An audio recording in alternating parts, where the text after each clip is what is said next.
Gonna start this off. Welcome to the show. It's not turntablism. It's not turntablism. It's just what it is.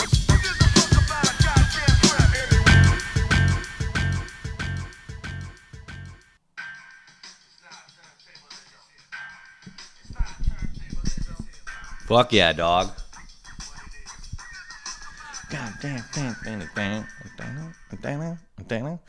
What's up, dogs? Welcome back to Things I Hate, episode 6.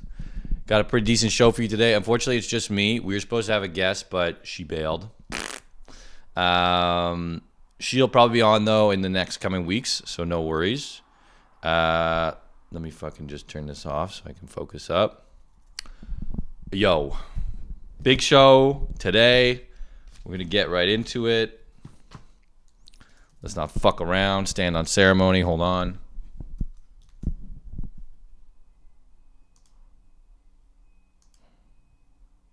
Excellent. Cool. The first thing I want to talk about this week, things I hate. This isn't really a hatred thing, but it's like I've been noticing this trend on Instagram where to have like a lot of like yoga babes and they're doing like insane yoga poses, and I just think it's hilarious. Like I'm like this girl right here, Jamie Marie Yoga, and it's like I don't mind, of course, do whatever the hell you want, but I think if you're gonna do like a sexy yoga page, just be that. Like I've talked on here before about this Instagram called Fit Butt Cheeks, which is like, it's right in the name, right? Fit Butt Cheeks, you know what you're getting into. There's no smoke and mirrors. There's no bullshit. And like a lot of these people are like that, but some of them have, like this girl, she's got these poses. I'm going to put the screen recording up, and they're so intense. It's not even like they're sexy for sure, but they're really like she's just shoving her vagina like in your face, and it's fine again, but the thing that kills me is that she'll be doing some like intense pose and her like vagina will be like this far from the fucking camera lens, and then the caption will be something like totally unrelated. Like, what does this one say? This one says, "What color are your eyes?" Mine tend to change to match what my mood and what I'm wearing, which is like, sure, whatever you say, And then she's upside down. It's like, dog, don't write what color are your eyes. Just write like how many of you are thinking about plowing me right now, because that's what nobody gives a fuck. Let's see what else we got. What are you doing this weekend? As she hikes her heel above the back of her head, bro, dog. Everyone's just like, you. That's what I want to be doing this weekend. I want to be doing you. This is hilarious. What's this? Do you exercise? I also like how the questions are so short and like just basic. It's like,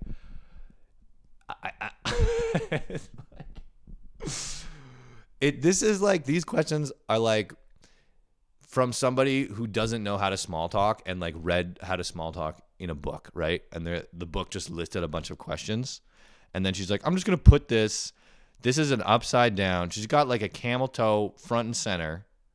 Oh, this one is actually about when you take a post that looked too much like a booty pic the day before, only to replace it with another booty. So you know what? Maybe I spoke too soon. Maybe she fucking knows what she's about. I mean, clearly she knows what she's about. She's got a fucking OnlyFans. She's also like a total babe, of course. But it's just these captions. Let's see if we can find another one.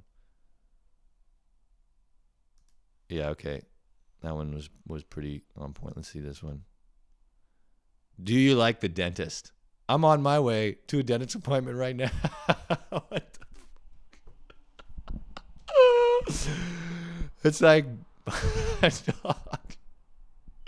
and then of course all the comments are like, "You're so beautiful. I want to fuck you. I want to lick your feet." They're all like just sick. Oh, great, super great work, Jamie Marie Yoga. Fucking kudos. Don't you wish that sometimes you could just have an IV drip of food into your body so that you didn't have to eat or prepare food anymore. I get hungry all the time, and I have a fucking office job. It's like, what am I doing that I get hungry? Work on the computer all day. I'm starving in the morning. And then I'm starving at lunch, and I'm like, I eat so much. The other day I ate 4 McDonald's double cheeseburgers, which I know that McDonald's are small, but 4 of them and a large fry. I mean, I don't know why I've been craving McDonald's, but like, that's so much food, and I don't do anything. If I was like working as a landscaper, yeah, for sure, I get it. But like, I just sit on my ass all day. I don't know why I'm so hungry, and it pisses me off because I'm like, oh, dog, like, I'm trying to work, like I'm trying to do shit like this, and I'm trying to like play guitar and do all my other stuff, and it's just like, oh, I gotta go cook food and make sure it's good. Because the thing is too, if you eat poorly, you feel bad, of course, like physically, but you also get depressed because it's like, if you don't eat nice food and you're eating some like just shit, or you're ordering in all the time, you know, if you maybe there's either kind of 2 scenarios. Either you're going to eat like shit because you're preparing shitty food, or you're just lazy about cooking, or you're going to order in all the time. And then I feel guilty about spending money on ordering in, because it's like, you know, not optimal or efficient or whatever stupid complex I have. Or it's like you take a billion hours a week it takes to cook food. Honestly, it's not that hard to cook good food. It's just like a low level of work constantly, right? Because you got to go do the groceries and then blah, blah, blah, blah, blah. So I just wish like sometimes I could have like an IV drip of food, and then I wouldn't have to worry about it. Or like a superpower where it's like you only get hungry when you want to. So you could still enjoy like a delicious meal. But if you just wanted to like work on stuff all day, or I don't know, play video games, or just be depressed in bed, then you wouldn't have to get out of it. Same thing with going to the bathroom. That'd be sick if you could just turn that off, you know. I had a phone call with my aunt. It was her birthday. So I gave her a call to wish her a happy birthday. And my sister just had a baby. And I'm actually leaving after this to go visit her. But so my aunt was like, yo, she was like, I feel so bad.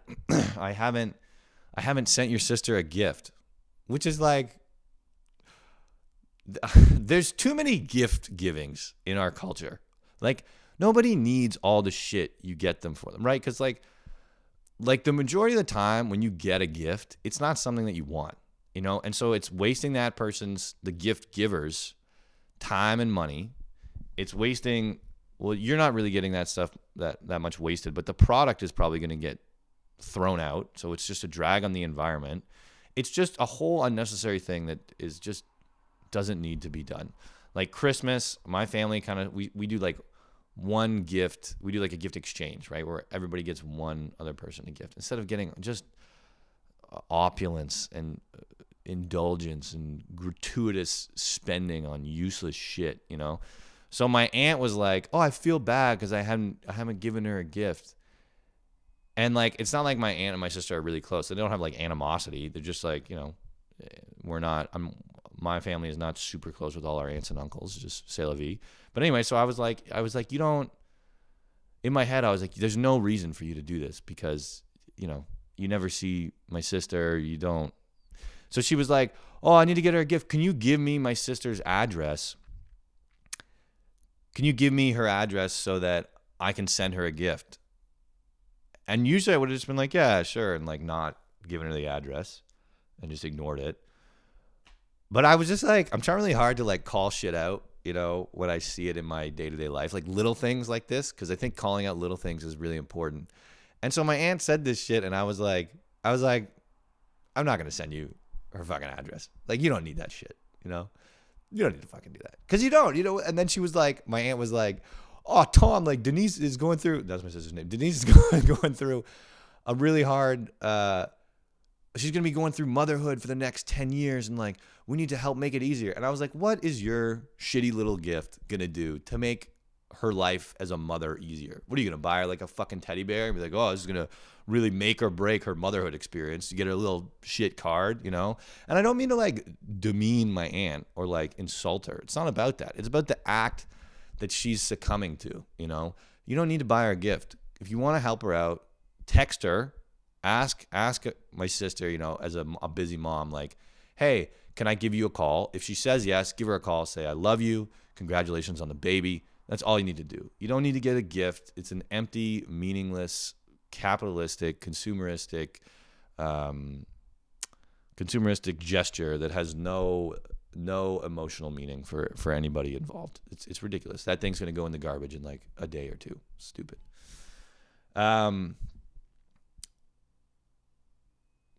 Speaking of consumerism and all that bullshit, my parents were pretty strict with me as a kid. Not like in the way you're thinking, but just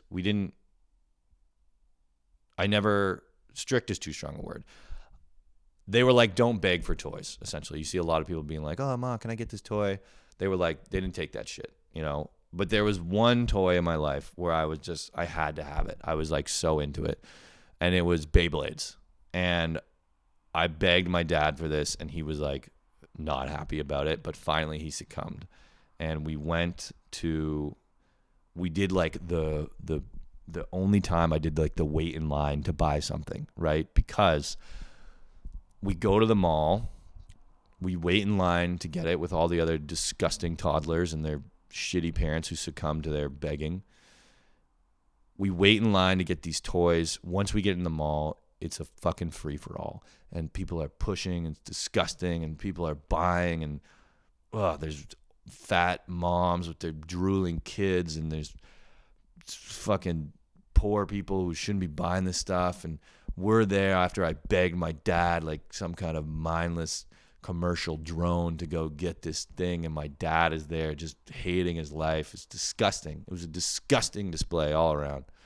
And I was like 6 or 7, and I still remember this. I remember like getting to the mall and being like, I fucked up. Like, I should not have begged my dad to come here, because even I could look around and be like, this is so whack. And we got it, and I felt so guilty about owning that toy because I like had participated in this disgusting dance. Ugh. It was gross. It was like a very, very tiny version of the US's Black Friday. Very scaled down. Very scaled down. Anyway, that was disgusting, and that's why I don't ever wait in line for anything, because it's just like I would be so embarrassed to show the world that I needed an object that much. To go wait in line and admit that my interest for this is so high that I need to like put myself out. I haven't come across something where I want to do that yet. Maybe it'll happen, but not yet. I would be embarrassed to wait in line for an object. Very embarrassed. Speaking of my pops, I don't know why I put this in, but it's just like kind of a weird thing I was thinking about. But shout out to my pops. He's fucking fantastic. He did my college applications. I think I was just putting in this there because I think I'll save that for later. We'll talk about that later. I can't even fucking... Oh, yeah. This is kind of things I love. So I'm going to kind of end this on things I love. We're transitioning to things I love. I'm going to start doing more positive stuff. I love buying a fuck ton of like sundries. So like, for example, I needed soap the other day, like a while ago, like a month or two ago. And I was like, dude, it sucks running out of soap, because soap is such a stupid thing to run out of. You know, it's like, it never goes bad. So anyway, I bought like a ton of soap, like, I don't know, like $50 worth of soap, you know? And so it's like just a stack of soap in my bathroom so that I never have to go to the fucking grocery store and get it. Because it's like, why the fuck not, you know? I love stocking up on shit like that. You feel like you're preparing for the apocalypse, and like you feel like so responsible and mature and shit when you have like just like a shelf full of sundries. I have like extra floss for when I run out of my floss. I have an extra toothpaste when I run out of that. It's such an easy move to feel like so good about yourself. And you open up your fucking bathroom cupboard and you're like, yeah, this is fucking lit. I love looking at my soap just stacked high, 6 fucking rows of soap. Oh, feels so good. I look forward to when the bar of soap finishes and I'm like, oh, what am I going to do? Psych, I got a fucking ton right here. So that's pretty rad. Last thing, this is just kind of I don't know how funny this is going to be, but a shout out. I love cartoons, and I recently rewatched for the second time. I've watched a total of 2 times. I rewatched for the first time. Gravity Falls, which is a fucking fantastic cartoon. And if you're into cartoons and you like it, check it out. It's so fucking good. The writing is amazing. The animation is beautiful. The plot and story are fantastic. The characters are deep and like, oh, it's just so great. God, I cried at the end. It's a fantastic story, and it's like really magical and nice. That's my like escapism. I like to do like cartoons and Disney movies. It's like, it takes me back to my childhood. I find it relaxing and escapist. But it's a beautiful cartoon. It follows like two kids who go and stay with their great uncle for a summer in this kind of weird town called Gravity Falls. And the town has all these like weird kind of spooky things going on, like aliens, Bigfoot, gnomes, like all that kind of spooky, weird stuff. And it has, not only is it a great show just in all the classical elements that I just listed, characters, plot, story, whatever, it also has all these crazy like details in each episode that the creator slipped in for fans to like piece together pieces of the plot that were left out of the actual show. So even if they don't explain, a character's backstory or a position or whatever in an episode, you can use clues in the show that are put in the background to like figure out what's going on. It's really fucking rad. I didn't do the clue thing because like, fuck that, that's going to take too long. You can just look it up on Wikipedia, but it's still like a really cool thing and like really cool. So anyway, yeah, Gravity Falls is dope if you like cartoons. Think that's it. Have a great day. I love you guys. I'm taking this shit on the road because I'm going to see my sister right now, see my new niece. And then I'm going back to my hometown, Ottawa, and I'm going to have a guest next Friday when we do this. One of my buddies from back home. He's super excited to be on here. He's a big fucking idiot. I'm going to cook up some nice little shenanigans for him on here. I don't really know what yet, but yeah, stay tuned. Okay, love you guys. Bye. Mwah. Mwah.